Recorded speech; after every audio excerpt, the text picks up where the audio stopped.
السلام عليكم. بسم الله والصلاة والسلام على جميع الأنبياء وكل من تبعهم بإحسان إلى يوم الدين. الحلقة هذه نحن في تفسير القرآن بالقرآن. الحلقة هذه نأخذ الآية التي تقول: أعوذ بالله من الشيطان الرجيم، بسم الله الرحمن الرحيم، فاذكروني أذكركم. الآية 152 بقرة. ماذا تعني فاذكروني أذكركم؟ نذهب إلى آية أخرى تفسير هذا، والتي تقول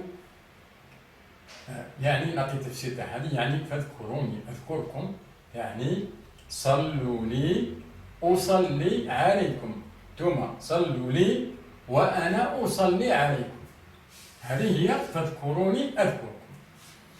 هذا نأخذه، هذا التفسير نأخذه من آية أخرى التي تقول: أعوذ بالله من الشيطان الرجيم، بسم الله الرحمن الرحيم، يا أيها الذين آمنوا اذكروا الله ذكرا كثيرا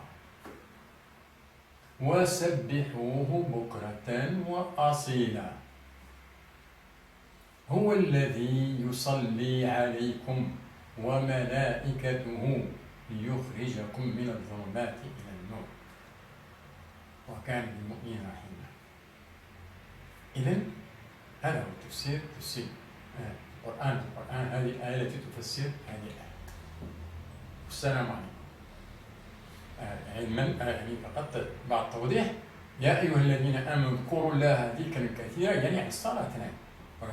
يزيد فيها: يا أيها الذين آمنوا اذكروا الله ذكرا كثيرا وسبحوه بكرة وأصيلا، يعني هذه تتكلم عن الصلاة. صلوا يا أيها الذين آمنوا اذكروا الله ذكرا كثيرا وسبحوا بكرة وأصيلا، يعني الصلاة. صلوا في هذه الأوقات.